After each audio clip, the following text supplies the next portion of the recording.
Hello મિત્રો, તો સ્વાગત છે તમારું આપણા બ્લોગમાં. અને આજે આપણે પહોંચી ગયા છીએ માનસ હનુમાન ધામ, માનસ હનુમંત ધામ નવા કટારિયા, કે જે આવેલું છે સામખિયાળી, સુરજબારી અને સામખિયાળીની વચ્ચે માનસ હનુમાન ધામ. અને અત્યારે આપણે એમ કહીએ ને તો ગુજરાતમાં મોસ્ટ ટ્રેન્ડિંગ કહીએ ને કે મંદિર હોય, અને જે વાયરલ, જેના રીલ્સ વાયરલ હોય એવું મંદિર એટલે કે માનસ હનુમાન ધામ. અને અત્યારથી જ તમે જોઈ શકો છો કેટલી ભીડ છે.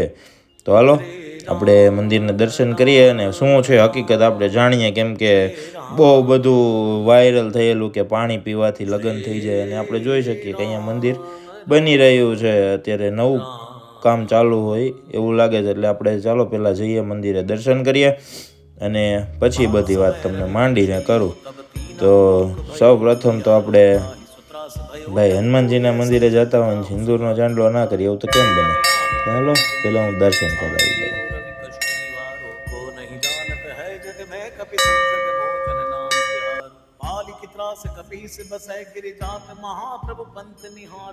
તમે ભીડ જોઈ જ શકો છો, કેટલી ભીડ છે. જય જય શ્રી રામ, જય જય શ્રી રામ. કહેવાય છે ને કે હનુમાનજીના મંદિરે રામ નામ કરો એટલે હનુમાનજીને સૌથી પ્રિય કોઈ વસ્તુ હોય તો કે રામ નામ. તો હનુમાનજીના મંદિરે જઈને રામ નામ કરીએ એટલે દાદા પ્રસન્ન થાય જ. અને તમે જોઈ શકો છો લોકોની શ્રદ્ધા, વિશ્વાસ, આમ જે દાદા બધાની મનોકામના પૂર્ણ કરે એવી આશાઓ સાથે આવેલા બધા જ ભક્તો. તમે ઘોડાપુર, અને અહીંયાની ખાસ વાત, હવે બધાય વાયરલ અને ટ્રેન્ડિંગ વ્યક્તિઓ બધાય કહેતા હોય કે પાણી પીવાથી કામ થાય, પણ નહીં. અહીંયા દાદાને અરજી લખી અને શ્રીફળમાં નાળાછડીથી બાંધી, લાલ કલરની નાળાછડીથી બાંધી અને દાદાને અરજી કરવાની કે હે દાદા, મારું આ કામ થઈ જશે એટલે હું XYZ 10, 11, 1થી લઈ 11 શનિવાર, 22 શનિવાર, જેવી જેની શ્રદ્ધા એવી ભક્તિ, એમ કહીએ તો એ પ્રમાણે અહીંયા અરજી કરવાની છે, ના કે પાણી પીવાથી કે બીજું કાંઈ. આ બધા જે કોઈ પણ યુટ્યુબર્સ અને બ્લોગર્સ જે બનાવતા હોય એમના માટે ધન્યવાદ. અને હવે આપણે જોઈ શકીએ છીએ કે આપણે અહીંયા મહાદેવનું મંદિર છે, અને અહીંયાની મહાદેવજીના મંદિરની ખાસ વાત કરું તો વાતમાં એવું છે કે અહીંયા તમને 12 જ્યોતિર્લિંગના દર્શન થશે. અને 12 જ્યોતિર્લિંગના દર્શન કરી અને અહીંયા તમને અહીંયા બધી જ જે કોઈ પણ ગ્રહોની પૂજા છે કે XYZ બધી પૂજાઓ પણ અહીંયા તમને બ્રાહ્મણો દ્વારા કરાવવામાં આવે છે. અને બહુ શાસ્ત્રોત્તર રીતે વિધિથી કરી શકાય એવી જગ્યા છે. અને જ્યારે અહીંયા છે યજ્ઞશાળા, કે જ્યાં હનુમાનજી ખુદ બિરાજમાન હોય, અને જ્યાં આમ જોઈએ તો ભવ્યથી ભવ્ય મૂર્તિ, જેના દર્શન કરવાથી પણ આમ ધન્યતા અનુભવી ગઈ એવા હનુમાનજી બિરાજમાન હોય. અને ત્યારે સાંજે 5 વાગ્યે સત્સંગ કરવામાં આવે છે. તો હાલો આપણે બધા સત્સંગનો થોડોક લાવો તમને પણ દેવરાવું, અને આપણે બધા અહીંયા તમને એક ભક્તિરૂપ રંગમયમાં હનુમાનજી દાદાના શ્રદ્ધા અને વિશ્વાસ અને ભક્તિમાં રંગીએ. તો હાલો શ્રદ્ધા આપણે સત્સંગનો લાવો લઈ નાખીએ. અહમ ન જાનામિ, હું કાંઈ જાણતો નથી. અને નામ સાંભળી જેના ઘરે સંતાન નથી એને મારો હનુમાનજી પારણું ઝુલાવે છે. નાનું બાપુ નહીં, હનુમાનજી.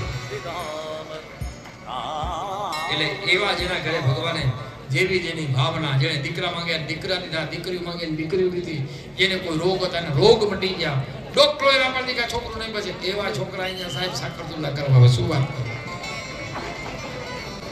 એટલે હું કોઈ વિજ્ઞાનનો અવગણના નથી કરતો, પણ જ્યારે વિજ્ઞાનનો બધો જ પ્રયોગ પૂરો થઈ જાય ત્યારે શ્રદ્ધાનો સીમાડો તમને સફળતા આપશે.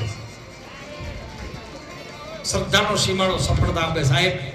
સેટ એવું બોરીને ઢોર ધરાઈ જાય એ વસ્તુ છે.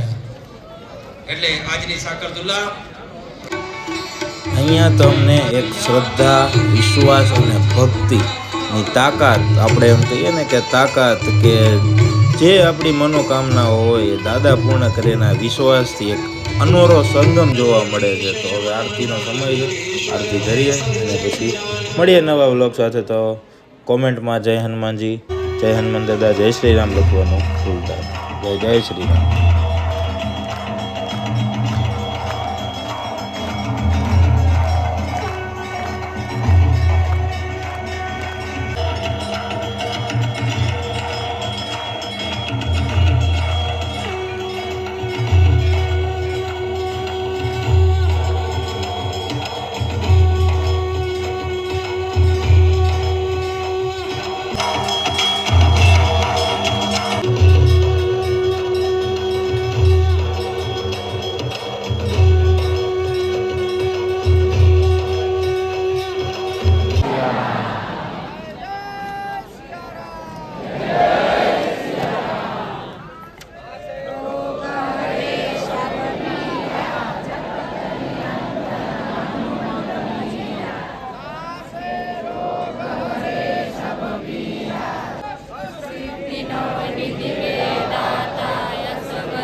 રામ